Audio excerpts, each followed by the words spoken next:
Good morning student. Class 11 नया chapter start कर रहे हैं हम, बायनोमियल थ्योरम, चैप्टर नंबर 8। बहुत ही इंपॉर्टेंट शॉर्ट चैप्टर है एग्जाम पॉइंट ऑफ व्यू। तो देखिए, सबसे पहले हमारे पास a प्लस बी की पावर n है, n यहाँ पे इंडेक्स है। यदि हम इस एक्सटेंशन को बोलेंगे तो हमारी जो टोटल टर्म्स आएंगी वो इंडेक्स से ज्यादा आती है, तो n प्लस 1 टर्म आएंगी, n प्लस 1 टर्म। यदि हमारा इंडेक्स 8 हुआ तो हमारी टोटल टर्म एक्सपेंशन की 9 आएंगी। यदि हमारा इंडेक्स 10 हुआ तो टोटल टर्म हमारी 11 आएंगी। तो इस इंडेक्स से हमें पता चलता है कि हमारी टोटल टर्म्स कितनी आ जाएंगी एक्सपेंशन को ऑपरेट करने के बाद। तो हम इस एक्सपेंशन को कैसे ऑपरेट करेंगे, देखिए सबसे पहले हम लिखेंगे NC1 NC0 और a raise to power difference of this fixes. Difference लेंगे तो n माइनस 0 हो जाएगा n, और फिर b की पावर 0, फिर NC1 a की पावर n माइनस 1, b की पावर 1, NC2 a की power n minus 2, b raise to power 2 plus dot dot last में हमारे पास आ जाएगा NCn a की पावर n 0 हो जाएगा और b की पावर n हो जाएगा। तो हमारे पास कोई भी एक्सपेंशन हमें ऑपरेट करनी है तो उसके लिए फॉर्मूला होता है NC0 a raise to power difference of this fixes, और b के ऊपर पावर जो है वो 0 लगाएंगे। NC1 a raise to power n minus 1, b raise to power 1 plus NC2। इस तरह से आगे हम NC3 कर सकते हैं, NC4, NC5, NC6। एक दिन ऐसा आएगा कि लास्ट जो टर्म होगी वो NCn हो जाएगी और a raise to power 0, b raise to power n।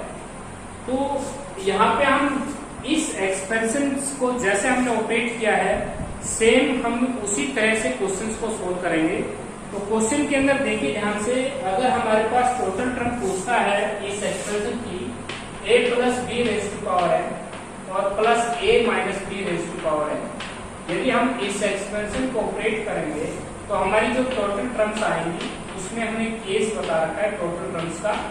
तो हमारे पास केस 1 ये है, यदि हमारा n इवन है, n केस 1 अगर n इवन है तो हमारे पास जो टोटल टर्म आएंगी वो आएंगे हमारे पास n/2 प्लस 1, n/2 प्लस 1 हमारी टोटल टर्म आ जाएंगी, n/2 प्लस 1 टर्म्स आएंगी।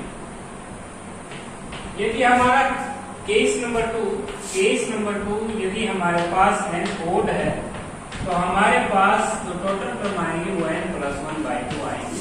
दैट इज योर, आपके टर्म का पता करना है तो n प्लस 1/2 लगाएंगे। तो ये है हमारे पास, ये फॉर्मूला है, इस फॉर्मूले को आप यूज कर सकते हैं एक्सरसाइज में टोटल टर्म्स अगर पूछे तो इस एक्सपेंशन की।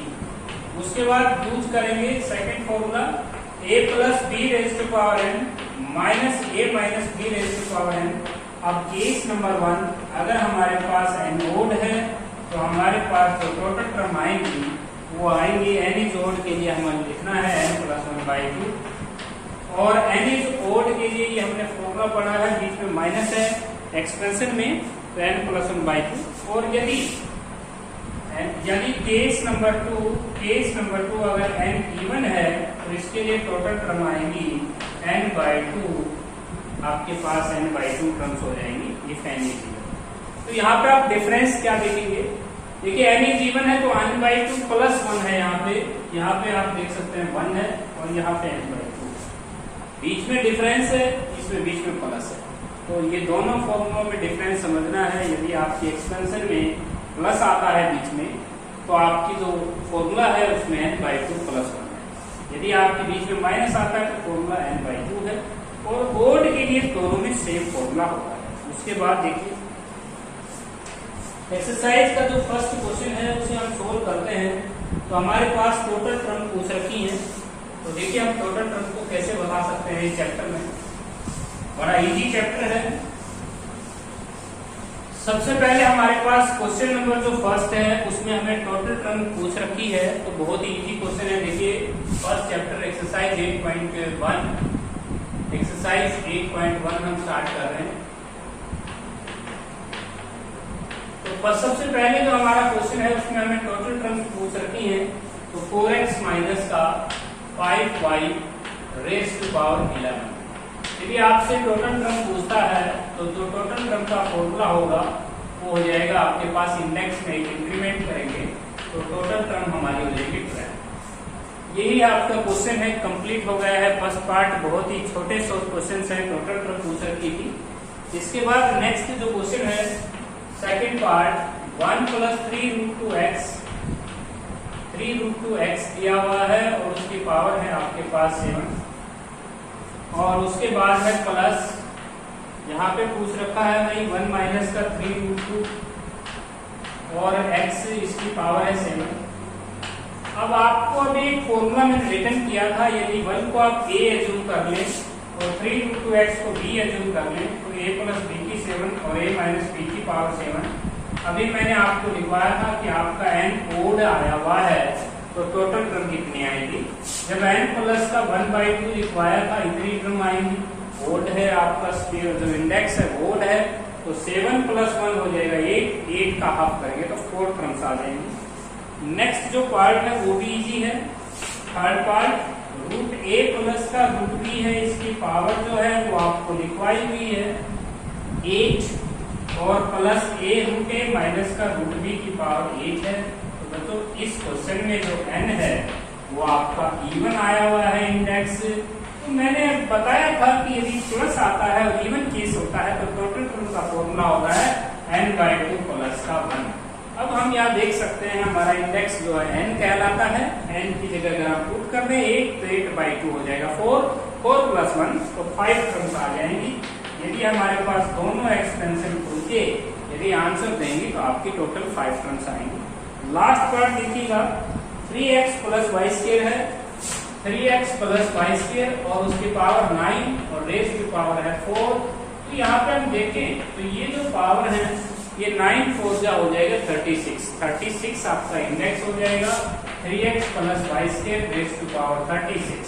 यदि हम इस एक्सप्रेशन को खोल लेंगे ऑपरेट करेंगे तो इंडेक्स से ज्यादा टर्म आती है तो इसकी टोटल टर्म आ जाएंगी 37। टोटल टर्म आपके पास हो जाएंगी 37। तो ये हमारे पास रिक्वायर्ड आंसर हो जाएगा। इसके बाद मैं आपको एक बहुत ही इंपॉर्टेंट चीज बता रहा हूं। यदि आपके क्वेश्चन के अंदर इस तरह की एक्सपेंशन आती है, मान लीजिए a + b + c a + b + c और इसकी पावर 10। ये हमारे पास कंपटीशन एग्जाम का क्वेश्चन है। a + b + c की 10 पावर आए तो कुछ बच्चे ये कहते हैं, मैं बच्चों से पूछता हूं कि नंबर ऑफ टर्म बताइएगा, बच्चे कहते हैं जी 11। गलत हो जाएगा क्वेश्चन। यदि यहाँ पे हम देखें तो इसके लिए मैं शॉर्ट ट्रिक लिखवा रहा हूँ। शॉर्ट ट्रिक यही है, यदि आपको नंबर ऑफ टर्म लेनी है तो इसके लिए फॉर्मूला याद करेंगे आप n + r - 1 combination r - 1 that is your short trick. इस ट्रिक की सहायता से आप इसकी टर्म्स को बता सकते हैं। n यहाँ पे 10 है, r वेरिएबल को कहते हैं। वेरिएबल इस क्वेश्चन में 3 यूज हुए हैं a b c तो 3 हो जाएगा 10 + 3 - 1 कॉम्बिनेशन 3 - 1 तो ये हो जाएगा आपका 12c2 हो जाएगा 66। तो जब हम इस एक्सपेंशन को खोल लेंगे तो आप सोच सकते हैं कि 66 टर्म्स आएंगे। बहुत ही इंपॉर्टेंट फॉर्मूला है। यदि यहाँ पे आपको कंपटीशन एग्जाम में ये कहता कि नंबर ऑफ टर्म्स बताइएगा तो कुछ बच्चे कहते हैं इलाम गलत हो जाता है। इसके लिए आपको एक शॉर्ट ट्रिक दे रहा हूँ। यदि इन फ्यूचर आपको वेरिएबल अगर वो इंक्रीमेंट करता है तो नंबर ऑफ टर्म्स भी आप इस फॉर्मूले से यूज कर सकते हैं। नेक्स्ट हमारा सेकंड क्वेश्चन है। देखिए सेकंड क्वेश्चन आप कैसे सोल्व करेंगे, बहुत इजी है क्वेश्चन है x + y की पावर 5। सेकंड क्वेश्चन है x + y की पावर 5।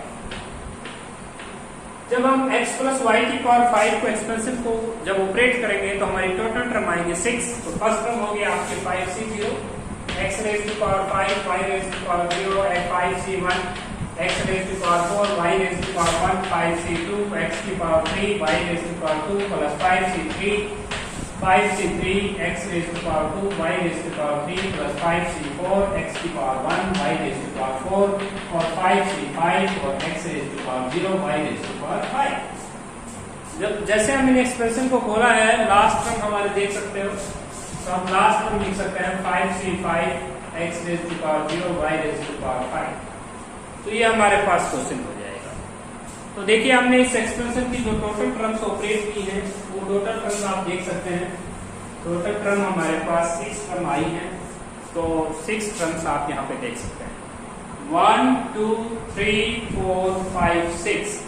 अभी बात आती है कि यदि कोई बच्चा 5C2 तक की वैल्यू को सोल्व कर लेता है तो उससे आगे रिपीटेड होना शुरू हो जाती है, क्योंकि 5C2 5C3 के इक्वल ही होगा।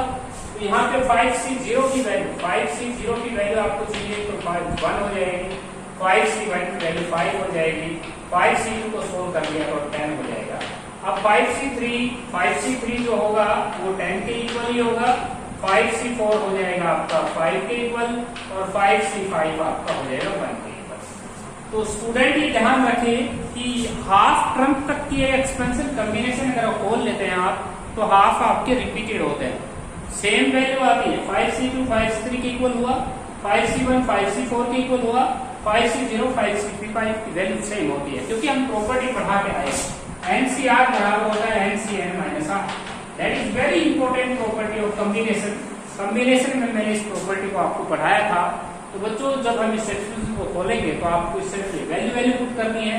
जैसे आप वैल्यू पुट करते हैं आपका क्वेश्चन इजीली सॉल्व हो जाएगा। इसके बाद आते हैं नेक्स्ट क्वेश्चन।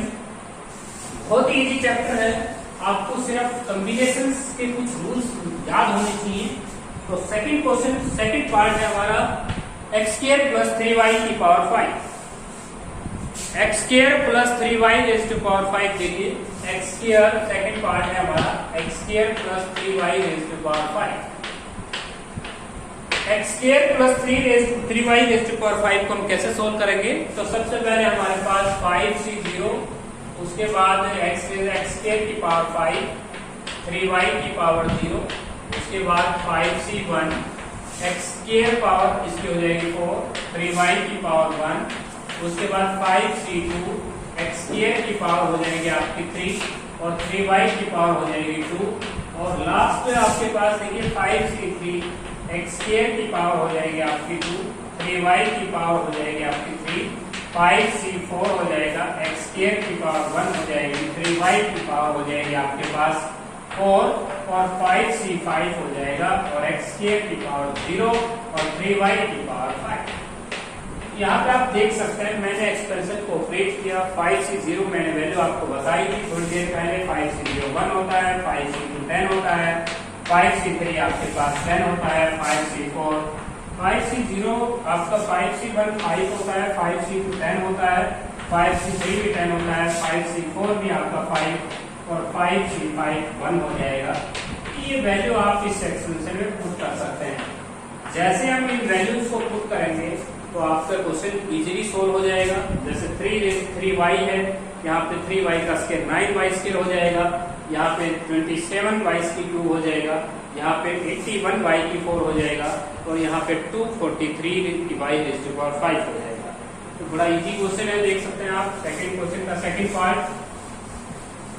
जैसे हम थर्ड पार्ट करेंगे क्वेश्चन नंबर सेकंड का थर्ड पार्ट देखिए, x + 1 by y इस रेज़ टू पावर 11 है।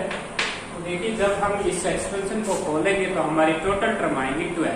तो सबसे पहले हमारे पास 11C0 x की पावर 1 by y की पावर, और ये पावर हमें कितनी है, डिफरेंस से 0 हो जाएगी। 11C1 x raised to power 10 1/y raised to power 1, 11C2 x raised to power 9 1/y की पावर 2, उसके बाद 11C3 x raised to power 8 1/y raised to power 3, और प्लस 11C4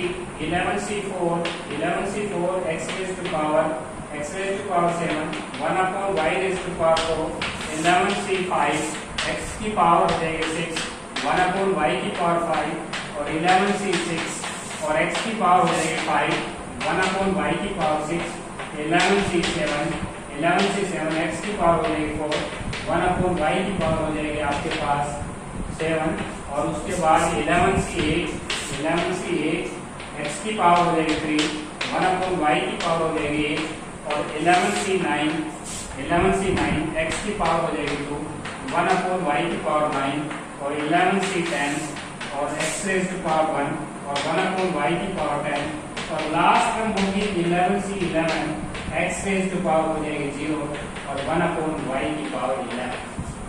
तो बच्चों जब हमने इस एक्सप्रेशन को ऑपरेट किया है तो हमारी टोटल टर्म आप देख सकते हैं 1 2 3 4 5 6 7 8 9, 10, 11, 12। इंडेक्स हमारा 11 था, टोटल टर्म हमारी 12 आनी चाहिए थी। तो देखिए 11 से 0 की वैल्यू आप याद कर सकते हैं, 11 से 0 हमारा 1 होता है। इनमें से आपको हाफ टर्म्स के कोएफिशिएंट को सोल्व करना होगा। 11 से 6 तक सोल्व कर लीजिए, 11 से 5 तक सोल्व कर लीजिए, बस रिपीटेड हो जाएंगी। 11 से 0 हमारा हो जाएगा 1, 11 से 1 हो जाएगा आपका 11, 11 से 2 हो जाएगा आपके पास 11 मल्टीप्लाई 55 हो जाएगा, 11 मल्टीप्लाई 10/2। 11 से 3 को सोल्व करते हैं, 11 से 3 को सोल्व करेंगे, 11 मल्टीप्लाई 10 मल्टीप्लाई 9/3 मल्टीप्लाई 2 into 1, 2 5 जा और 3 3 जा, ये हो जाएगा आपका 165। इसके बाद 11 से 4 को सोल्व करते हैं, 11 से 4 को सोल्व करेंगे तो 11 मल्टीप्लाई 10 मल्टीप्लाई 9 मल्टीप्लाई 8/4 3 2 1। अब यहाँ पे हम कैंसिल कर सकते हैं, 3 3 जा और 2 4 जा और यहाँ पे 4 से 4 कैंसिल, ये आएगा आपका 330। इसके बाद हम 11 से 5 लास्ट सोल्व कर देते हैं, 11 से 5 को सोल्व करेंगे तो 11 multiply 10 multiply 9 multiply 8 multiply 7 upon में 5 4 3 2 1। यहाँ पे जब हम सोल्व करेंगे तो 2 4 जा हो जाएगा, 3 3 जा 9 हो जाएगा, 4 से 4 कैंसिल कर दीजिए, 5 2 जा हो जाएगा, ये हो जाएगा 66 मल्टीप्लाई में 11 2 जा हो जाएगा 22 23 जब 66 को हम 7 से मल्टीप्लाई करते हैं, ये हो जाएगा आपका 462। तो देखिए 11 से 0 की वैल्यू मैंने कैलकुलेट कर रखी है, 1 आ जाएगी, 11 से 1 की वैल्यू 11 आ जाएगी, 11 से 2 की वैल्यू 55 आ जाएगी, 11 से 3 की वैल्यू 165 आ जाएगी, 11 से 4 की वैल्यू 330 आ जाएगी, 11 से 5 की वैल्यू हो जाएगी 462। इसके बाद आपको 11 से 6 की वैल्यू चाहिएगी, तो 11 से 6 आपका 11 से 5 के इक्वल ही हो जाएगा। आप रिवर्स कर सकते हैं, उल्टा चल सकते हैं, 11 से 6 की वैल्यू 462 हो जाएगी। 11 से 7 की वैल्यू, इन दोनों का डिफरेंस देखिए 11 से 4 बनता है, 11 से 4 इक्वल ही होगा, 330 हो जाएगा। ये इसको आप 330 लिख दें। इसके बाद 11 से 8 की जो वैल्यू होगी वो हो जाएगी 165 और उसके बाद 11 से 9 की वैल्यू रिपीट हो जाएगी, 2 के इक्वल हो जाएगी 55 और 11 से 10 की वैल्यू 11 हो जाएगी और 11 से 11 की वैल्यू आपकी 1 हो जाएगी। तो यदि आप इनकी हाफ पावर तक क्वेश्चन को सोल्व कर लेंगे, हाफ टर्म तक के कॉम्बिनेशन को सोल्व करेंगे, उसके बाद आप रिपीटेड इनवर्स कर सकेंगे। नेक्स्ट हमारा क्वेश्चन है, क्वेश्चन नंबर 2 क्वेश्चन हमारा चल रहा है, पार्ट 3 हो चुका है, इसके बाद हम करेंगे पार्ट 4। तो क्वेश्चन नंबर 2 का हमारे पास जो क्वेश्चन चल रहा है, क्वेश्चन नंबर 2 जो 2 है हमारे पास, उसका आपका 4th पार्ट है, 2a माइनस का x/a रेज़्ड टू पावर 7 है। देखिए यहाँ पे आपके पास 7 से 0 हो जाएगा, 2a की पावर हो जाएगी आपके पास 7। इसके बाद 2a माइनस x/a है, इसकी पावर हो जाएगी 0, 7 से 1 हो जाएगा, 2a की पावर हो जाएगी 6, माइनस x/a की पावर हो जाएगी 1। उसके बाद 7 से 2 हो जाएगा, 2a की पावर 5 हो जाएगा और माइनस x/a की पावर हो जाएगी आपकी 2। उसके बाद 11 से 3 है, 11 से 3 की वैल्यू 2a की पावर हो जाएगी आपके पास 4 हो जाएगी, माइनस x/a की वैल्यू 3 हो जाएगी। अब डिफरेंस करके पावर को लगा सकते हैं, 7 से 4 2a की पावर हो जाएगी 3, माइनस x/a की पावर हो जाएगी आपकी 4 और 7 से 5 2a की पावर हो जाएगी 2, माइनस x/a की पावर हो जाएगी आपके पास 5 और ये 7 से 6 की वैल्यू 2a की वैल्यू हो जाएगी 1, माइनस x/a की वैल्यू हो जाएगी 6 और 7 से 7 2a की पावर हो जाएगी 0 और माइनस x/a की पावर 7। एक बात का ध्यान रखिएगा कि जहाँ पे ओड पावर आया हुआ है, जैसे माइनस x/a की 1 पावर, तो ये टर्म आपकी नेगेटिव होनी है, ये टर्म भी आपकी नेगेटिव होनी है क्योंकि माइनस x/a की 3 पावर है। जहाँ पे भी ओड पावर है वो टर्म आपकी माइनस में आएगी। अब 7 से 0 को सोल्व कर देता हूँ, 7 से 0 1 होता है, 7 से 1 7 होता है, 7 से 2 को सोल्व करेंगे 21 हो जाएगा, 7 से 3 को सोल्व करेंगे तो 7 multiply 6 multiply 5 upon 3 multiply 2 multiply 1 तो ये हो जाएगा 35। अब 7 से 4 को सोल्व करने की आवश्यकता नहीं है, क्योंकि बच्चों 7C0 सोल्व हो चुका है, 7C1 सोल्व हो चुका है, 7C2, 7C3।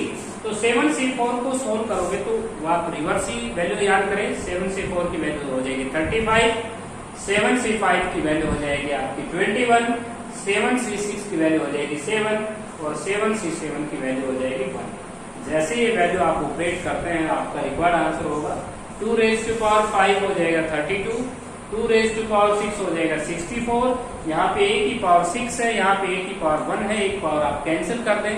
तो आज की वीडियो में हम सिर्फ यही क्वेश्चन सोल्व करेंगे। सेकंड क्वेश्चन का हम 4th पार्ट सोल्व कर चुके हैं। Next part do yourself.